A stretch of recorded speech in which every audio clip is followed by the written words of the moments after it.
Hello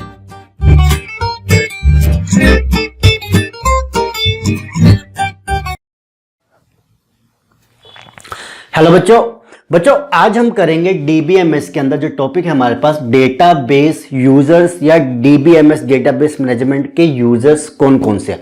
देखो अभी हमने पिछली वीडियो में क्या टॉपिक करे थे कि व्यू ऑफ डेटा, जहां पे तीन हमारे पास कॉन्सेप्ट आए थे, डेटा एब्स्ट्रैक्शन, स्कीमाज एंड हमारे पास instances, then 3 level schema architecture.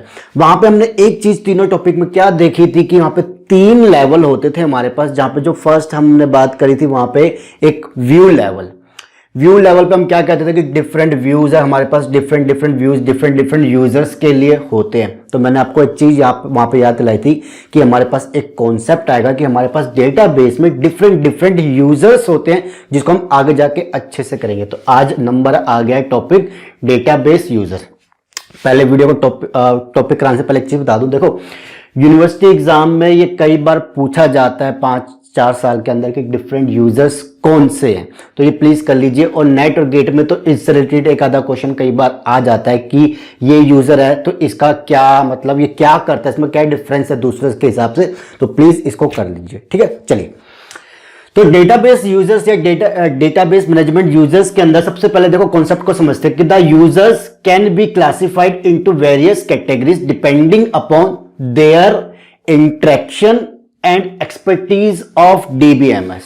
भाई ये जो हमारे पास डेटाबेस के डिफरेंट यूजर्स की हम जो बात कर रहे थे आज, उसको हम एक्सप्लेन जो कर रहे हैं, वहां पे ये हमारे पास किस बेस पे कैटेगराइज्ड हुए हैं, वो क्या है हमारे पास कि वो किस तरीके से इंटरेक्ट करेंगे भाई डेटाबेस को, एक तो वो, दूसरा उनका एक्सपर्टीज लेवल क्या है, प्रोफेशनल है, सिंपल है, भाई क्या है, उस बेस पे ये हमारे पास कैटेगराइज्ड हुए हैं। ठीक है जी, आगे बढ़ते हैं। तो पहला जो हमारे पास कैटेगरी के अंदर आता है जिसको हम कहते हैं डेटाबेस एडमिनिस्ट्रेटर। भाई डेटाबेस एडमिनिस्ट्रेटर जो पहला यूजर है, ये हमारा सबसे टॉप लेवल का, हाई लेवल का यूजर है।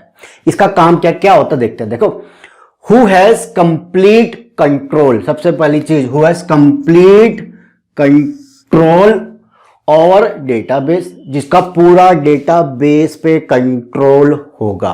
ठीक है जी, डीबीए डेटाबेस एडमिनिस्ट्रेटर, शॉर्ट में लिखा है database administrator, is responsible for overall performances. Okay जी, जो पूरी की पूरी डेटाबेस की परफॉर्मेंसेस होगी उसके लिए रिस्पॉन्सिबल होगा। And he is free to take decision for database and also provide technical support. भाई यहां पे जो डेटाबेस एडमिनिस्ट्रेटर है, जो मैंने कहा टॉप लेवल का है, तो पहली चीज, एक तो पूरा का पूरा कंट्रोल उसके पास होने वाला है कि भाई ये चीज होगी वो होगी, पूरा कंट्रोल है, कब मुझे क्या एक्शन लेना है, सब राइट उसके पास है। ठीक है जी।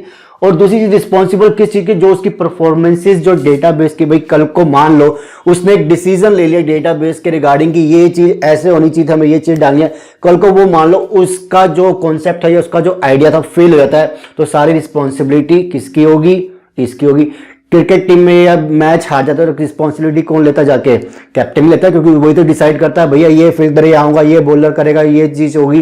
तो उसके बाद जब मैच हार जाएंगे तो घड़ा किसके ऊपर फोड़ते हैं, कैप्टन के ऊपर। तो ये क्या है, हमारा एक तरीके का कैप्टन है ओवरऑल। अभी यहां पे सारे डिसीजन, अभी मैच में उतरने के बाद डिसीजन ये लेता है। ओके, अब देखो, he is free to take decision, जो मैंने बताया सारे डिसीजन लेने का, और टेक्निकल सपोर्ट भी प्रोवाइड करता है। मतलब भैया इसको नॉलेज है, सब चीज की नॉलेज है, ये ऐसा आलतू फालतू नहीं है कि हाँ भाई राइट है, इसको ये कर ले वो कर ले, नहीं, साथ ही साथ इसको नॉलेज भी होती हर चीज की, ऐसा नहीं कि उठा के बना दिया किसी को। ठीक है जी, चलो। तो dBA has lot of responsibilities. अब एक चीज बता दूं, देखो ये जो लाइन लिखी है ना, ये अलग से क्वेश्चन आता है पेपर में, यूनिवर्सिटी एग्जाम में, नेट में, गेट में बहुत बार, कि जो डीबीए की जो रिस्पॉन्सिबिलिटीज है वो क्या है, ऐसे क्वेश्चन आ सकता है। या डेटाबेस एडमिनिस्ट्रेटर की जो हमारे पास उसका जो रोल है उसको एक्सप्लेन करो, या डेटाबेस एडमिनिस्ट्रेटर की जो फंक्शनैलिटीज है उसको एक्सप्लेन करो। तो काफी सारी चीजें इसके अंदर आती है, जो आने वाली अगली वीडियो हमारा जो टॉपिक होगा कि डीबीए यानी डेटाबेस एडमिनिस्ट्रेशन के रोल या उसकी फंक्शनैलिटीज क्या क्या है वो, क्योंकि अलग से क्वेश्चन आता है 8-10 नंबर में, तो यूनिवर्सिटी एग्जाम में बहुत इंपॉर्टेंट है। ठीक है, तो उसको करेंगे अगली वीडियो में, मैंने आगे के पॉइंट्स इसलिए नहीं लिखे। ठीक है, ये हो गया मेरा पहला यूजर जिसका नाम था डेटाबेस एडमिनिस्ट्रेटर। आगे बढ़ते जो हमारी दूसरी कैटेगरीज में आते हैं वो है system analyst and application programmer. नाम से समझ में आ रहा, system analyst and application programmer. देखते हैं दोनों चीजें है क्या। देखो, system analyst assess the database by writing certain queries which includes a particular condition on which they analyze data। अब जो सिस्टम एनालिस्ट होते हैं वो क्या होते हैं, जो डेटाबेस को असेस करते हैं कुछ क्वेरीज डाल के। मतलब क्वेरीज क्या होती है, डेटाबेस के अंदर जो भी हम कोडिंग करेंगे, जो भी बनाएंगे, क्रिएट करेंगे, अपडेट, ये जो भी है, वो जो सारा कॉन्सेप्ट चलता है वो क्वेरीज से चलता है। जो कमांड्स हम यूज करेंगे उसको हम क्वेरीज कहते हैं इसके अंदर।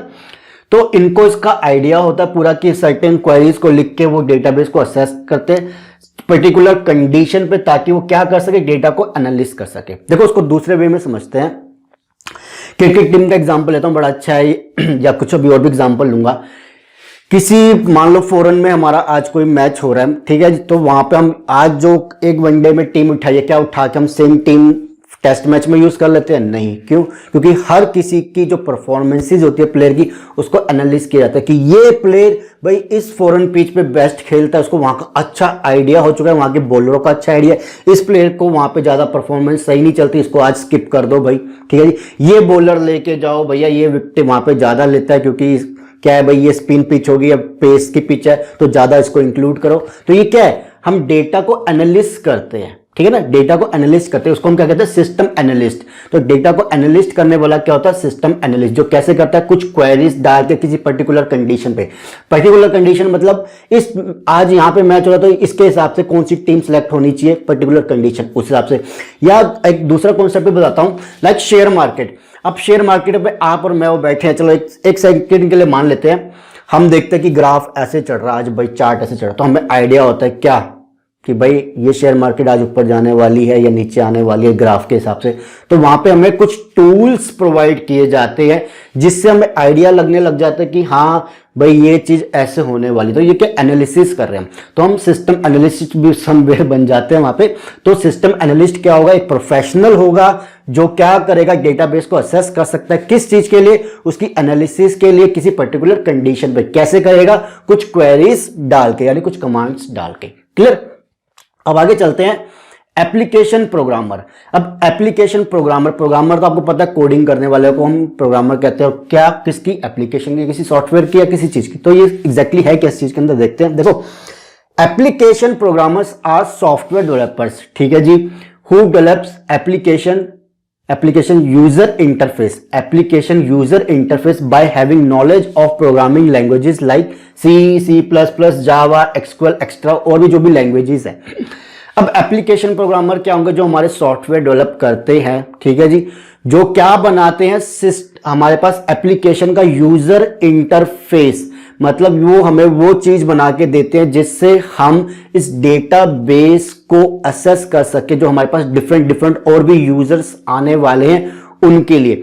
लाइक वेबसाइट बनी हुई है, हमारे पास हर चीज दिख रही है, यहाँ पे ये लॉगिन पेज है, यहाँ पे साइड में डाल रखा रेलवे की वेबसाइट है, यहाँ पे ये लॉगिन का पेज है, यहाँ पे आप PNR नंबर देख सकते हो, यहाँ पे आप बुकिंग कर सकते हो, ये वो। तो ये क्या, एक इंटरफेस है जो किसने डेवलप किया, एप्लीकेशन प्रोग्रामर ने। किसके लिए किया, जो डिफरेंट यूजर्स है उसके लिए किया। तो ठीक है, तो उनको कोडिंग का आइडिया होता है कि C में बना या C++ में, जावा में, एक्सक्यूएल में, जो भी और भी लैंग्वेज है, इनको यूज, उसको इसकी नॉलेज होती है, क्योंकि इन्हीं को यूज करके हम इस डेटाबेस को इंप्लीमेंट करते हैं उनके अंदर जाके। मतलब इंप्लीमेंट नहीं कहूंगा, मतलब C लैंग्वेज के अंदर, C+ में या किसी जावा में, इसको हम यूज करके और डेटाबेस को, कॉन्सेप्ट को मर्ज करके एक पूरा एप्लीकेशन बनाते हैं, ठीक है, जो हम आगे समझेंगे। तो ये हो गया system analyst and application programmer. आप चाहो तो मतलब ये सेकंड यूजर है तो उसको आप थर्ड यूजर भी कर सकते हो, ये आपके ऊपर है कैसे करना है, मैंने इकट्ठा बना दिया, ठीक है। अब बात करते हैं जो तीसरा हमारे पास यूजर आता है वो होता है डेटाबेस डिजाइनर। अब डेटाबेस डिजाइनर मतलब स्कीमा का मतलब हम उसका आर्किटेक्चर या क्या उसके अंदर चीजें होने वाली है उसकी बात करते हैं। तो ये भी कौन कर रहा होगा, पहले खुद सोचो। एक प्रोफेशनल, कोई सिंपल, अब मेरा जैसा यूजर खड़ा हो जाएगा, टाइप करना है, फेसबुक खोलनी है, प्रोफाइल देखनी है, किसको सेंड कर दूँ, भाई हमें तो नहीं, प्रोफेशनल सही सारे। देखो पहली बात मैंने क्या की, एक्सपर्टीज क्या होनी चाहिए, तो ये भी प्रोफेशनल है, ये भी प्रोफेशनल है, ये भी प्रोफेशनल है, ठीक है जी। तो who gives a design of how the data is defined, how the data is stored and how the data is displayed. अब ये कौन होगा जो आइडिया देगा, जो प्लानिंग करेगा कि भाई हम ये डेटाबेस बनाने वाले हैं, तो ये उसका डिजाइन होगा डेटा का, वो डेटा कैसे स्टोर होने वाला है, वो डेटा कैसे डिस्प्ले होगा, क्या क्या डेटा होगा, वो कौन बताएगा भाई, डेटाबेस डिजाइनर। क्योंकि स्कीमा की बात की थी, स्कीमा के अंदर सारे कॉन्सेप्ट आते हैं, स्टोरेज फिजिकल हमारे पास स्कीमा होता है, लॉजिकल स्कीमा होता है, एक और जो होता है व्यू लेवल स्कीमा। तो डिस्प्लेड कैसे होगा, व्यू लेवल पे, स्टोर कैसे होगा फिजिकल लेवल पे, डिफाइन में क्या क्या चीजें आएगी लॉजिकल लेवल। ये सारे कौन बना रहा है, डेटाबेस डिजाइनर। एक के साथ सारी चीजें आ रही है, देखो पिछले सारे कॉन्सेप्ट आ रहे हैं, इसलिए मैं लाइन वाइज कराना चाहता था। तो ये हो गया मेरा अगला प्रोफेशनल, एक अगला एक्सपर्टीज हो गया भैया, ठीक है, जो कैसे यूज करेगा डेटा को, जो डिजाइन करेगा, कैसे डेटा डिफाइन होना, कैसे स्टोर होना, कैसे वो हमें दिखना है, वो सारी प्लानिंग कौन करेगा, डिजाइनर। बट किसके अंडर, एडमिनिस्ट्रेटर के अंदर। ये याद रखना, एडमिनिस्ट्रेटर कौन है भैया, कंट्रोल ओवर हेड है वो पूरा, जो एक आइडिया देगा कि मेरे को चलो चीज है कि ऐसे बना के दे दो यार, तो वो उसको कौन सोचेगा, डिजाइनर सोचेगा हाँ ये चीज ऐसे बोली गई है तो ये हम ऐसे बना सकते हैं आज की टेक्नोलॉजी के हिसाब से, ठीक है जी। जब ये बता देगा डिजाइनर की ये चीज ऐसे होगी, ये चीज ऐसे होगी, डिजाइन करेगी, तो उसको कौन बनाएगा, एप्लीकेशन प्रोग्रामर बनाएगा। उसके पास सारा कॉन्सेप्ट आ गया कि भैया ये डेटा होना चाहिए, ये चीज ऐसे दिखनी चाहिए, ये चीज यहाँ डिस्प्ले होएगी, ये चीज हमारे पास नीचे आनी चाहिए, बॉटम में ये चीज आनी चाहिए, सोशल मीडिया का कॉन्सेप्ट हम राइट में रखेंगे, लेफ्ट में, जो भी चीज है वो कौन बता रहा है, ये कर कौन रहा है, एप्लीकेशन प्रोग्रामर। तो ये सारे कौन है, एक सर्कल चल रहा है, ठीक है जी। अब आगे चलो, अब हमारे पास जो लास्ट यूजर आता है जिसका नाम है एंड यूजर्स। एंड यूजर्स को समझना कई बुकों में कुछ अलग वे में, किसी में कुछ में, तो मेरे को जो लगा मैंने अपने तरीके से बताया। देखो, who may or may not have the idea about the database, they are categorized as follows। देखो, अब एंड यूजर्स के अंदर काफी सारे अलग यूजर्स आ सकते हैं, जिनको क्या कहते हैं, किस बेस पे, कि हो सकता है उसको डेटाबेस का आइडिया हो थोड़ा बहुत, या मे बी ना हो, कोई बात नहीं, बट हमारे लिए वो एक एंड यूजर्स है, तो उसके हिसाब से उन्होंने कैटेगराइज किया हुआ है। कैसे, पहला आता हमारे पास नेव यूजर्स, पता नहीं मैं सही से प्रोनाउंस कर पा रहा हूं नहीं कर पा रहा, नेव यूजर्स। देखो, जिसको no idea about the database and access database by menu oriented interface, मेरे जैसा जिसको कोई आइडिया नहीं, आप जैसे किसको कोई आइडिया नहीं, किसका, कोडिंग का, डेटाबेस का, फेसबुक यूज करना है, व्हाट्सएप यूज करना है, हमें कोडिंग से तो मतलब नहीं है, हमें तो बता दिया यहाँ पे क्लिक करोगे सेंड हो जाएगा, यहाँ पे करोगे तो टाइप होना शुरू हो जाएगा, ये करोगे तो वो हो जाएगा। हमें आइडिया नहीं है, हमें मेन्यूज दे दिए गए, एक इंटरफेस दे दिया गया कि ये ऑप्शन है, यहाँ पे क्लिक करोगे तो ये चीज होती है, जिसको बस इतना आइडिया है, उसको डेटाबेस का आइडिया नहीं कि ये हो कैसे रहा इंटरनली, क्या कोडिंग है, नहीं, ठीक है जी। तो वो हमारे लिए क्या होता है, नेव यूजर, नो सीखे, जिसको कोई आइडिया नहीं है। क्लियर, आगे चले। दूसरा इसके अंदर कैटेगरीज आती है सोफिस्टिकेटेड यूजर्स। ये क्या है, have idea about database and assess data by using queries, जिसको थोड़ा बहुत आइडिया है, पूरा नहीं, थोड़ा बहुत आइडिया, थोड़ा सा एक्सपर्टीज है, and assess the data by using queries, जो थोड़ी सी कमांड्स जानता है, तो उसको हम क्या कहते हैं, sophisticated user.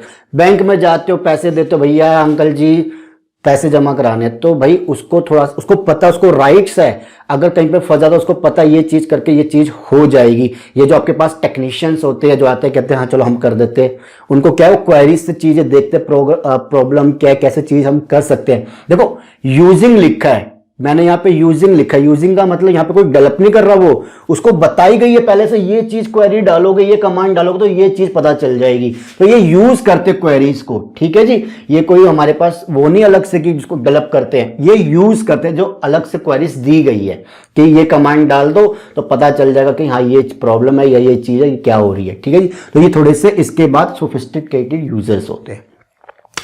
Specialised users, who writes a specialised queries, right, याद रखना, यहाँ पे यूजिंग है, यहाँ पे राइट है, ये लिखते हैं, ये यहाँ पे हमें पहले दे दी गई होगी, जो राइट करेगा मतलब उसको आइडिया है कोडिंग का, याद रखना।